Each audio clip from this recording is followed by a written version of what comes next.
The story of the drummer and the alligators.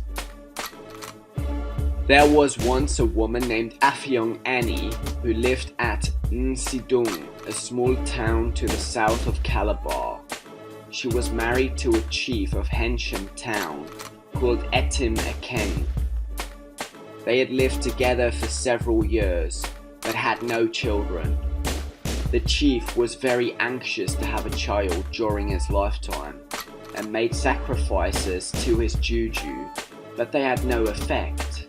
So he went to a witch man, who told him that the reason he had no children was that he was too rich. The chief then asked the witch man how he should spend his money in order to get a child, and he was told to make friends with everybody and give big feasts so that he should get rid of some of his money and become poorer. The chief then went home and told his wife.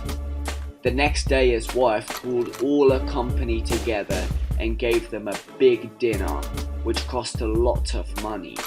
Much food was consumed and large quantities of tombo were drunk.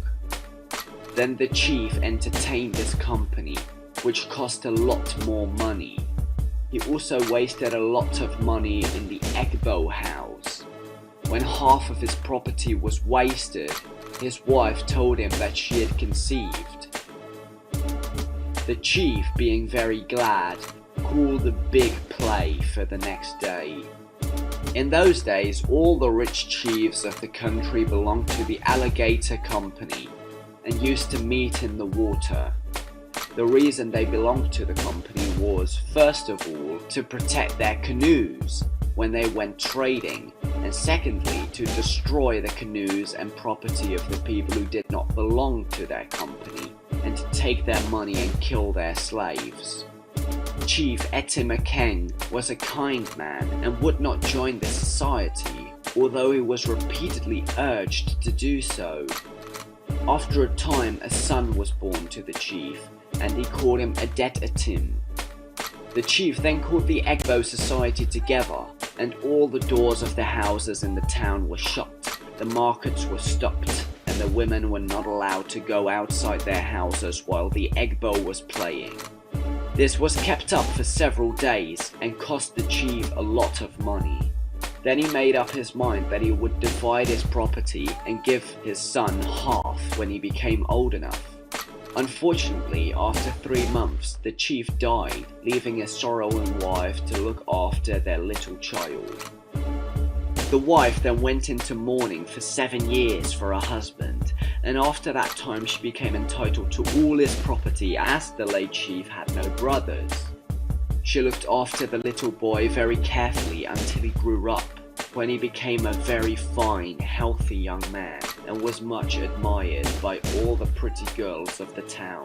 But his mother warned him strongly not to go with them because they would make him become a bad man. Whenever the girls had a play, they used to invite Editor Tim, and at last he went to the play and they made him beat the drum for them to dance to. After much practice, he became the best drummer in the town, and whenever the girls had a play, they always called him to drum for them. Plenty of the young girls left their husbands and went to Adet and asked him to marry them. This made all the young men of the town very jealous, and when they met together at night, they considered what would be the best way to kill him.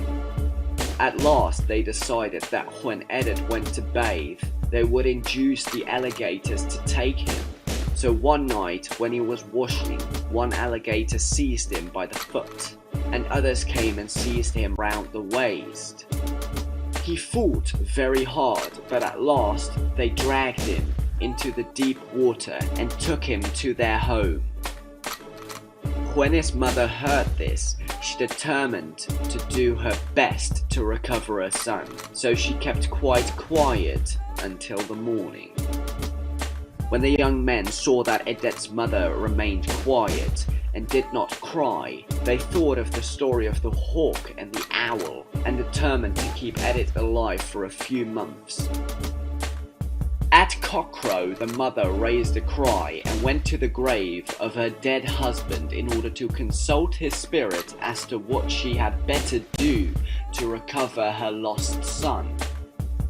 After a time, she went down to the beach with small young green branches in her hands, with which she beat the water and called upon all the jujus of the Calabar River to help her recover her son.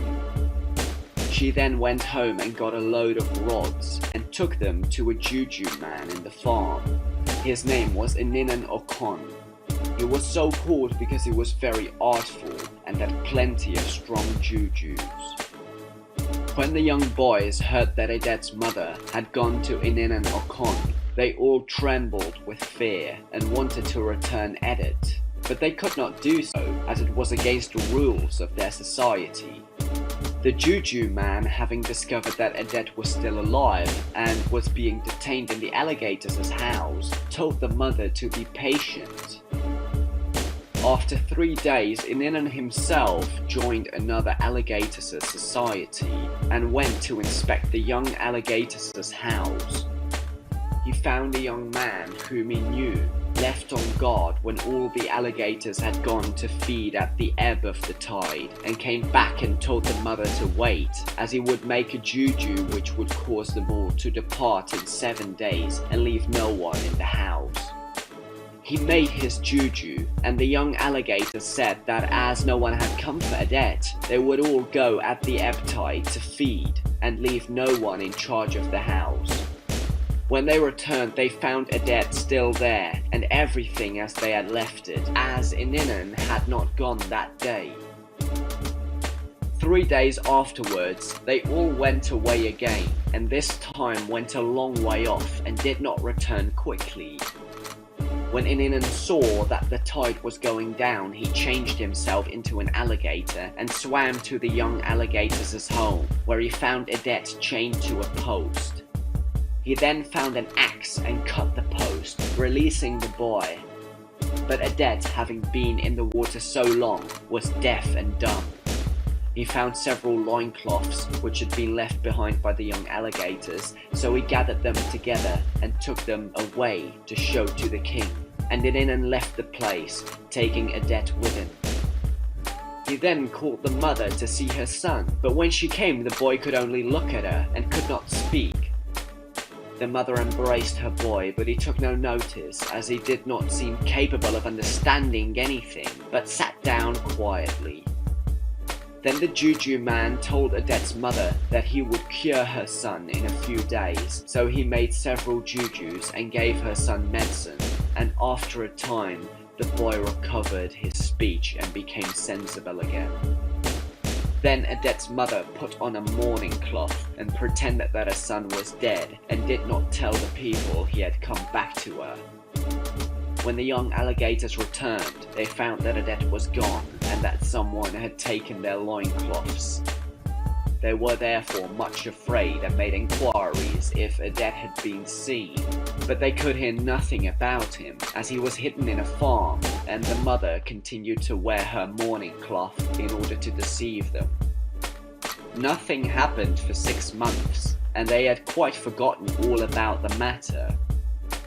Affion, the mother, then went to the chiefs of the town and asked them to hold a large meeting of all the people, both young and old, at the palaver house, so that her late husband's property might be divided up in accordance with a native custom, as her son had been killed by the alligators.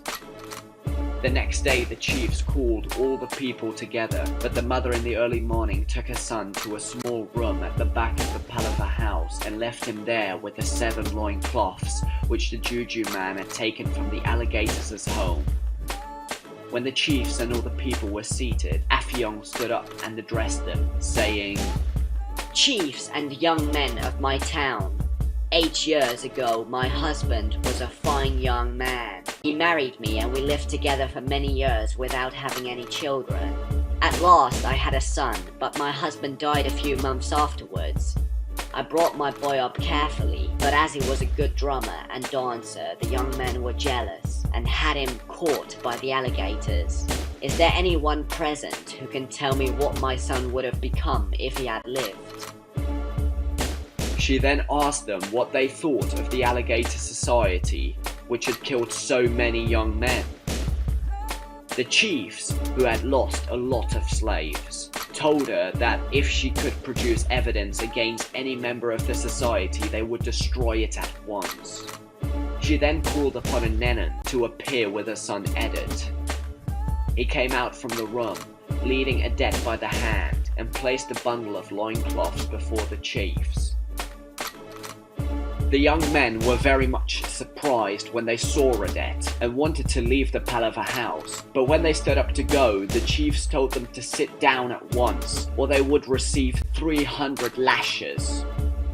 They then sat down, and the Juju man explained how he had gone to the alligators' home and had brought Adet back to his mother. He also said that he had found the 7 loincloths in the house, but he did not wish to say anything about them as the owners of some of the cloths were sons of the chiefs. The chiefs, who were anxious to stop the bad society, told him, however, to speak at once and tell them everything. He then undid the bundle and took the cloths out one by one, at the same time calling upon the owners to come and take them. When they came to take their cloths, they were told to remain where they were, and they were then told to name their company. The 7 young men then gave the names of all the members of their society, 32 in all. These men were all placed in a line, and the chiefs then passed sentence, which was that they should all be killed the next morning on the beach. So they were then all tied together to posts, and 7 men were placed as a guard over them. They made fires and beat drums all the night. Early in the morning, about 4 a.m, the big wooden drum was placed on the roof of the palaver house and beaten to celebrate the death of the evildoers, which was the custom in those days. The boys were then unfastened from the posts and had their hands tied behind their backs and were marched down to the beach. When they arrived there, the head chief stood up and addressed the people. This is a small town of which I am chief, and I am determined to stop this bad custom, as so many men have been killed. He then told a man who had a sharp machete to cut off one man's head. He then told another man who had a sharp knife to skin another young man alive. A third man who had a heavy stick was ordered to beat another to death. And so the chief went on and killed all the 32 young men in the most horrible ways he could think of.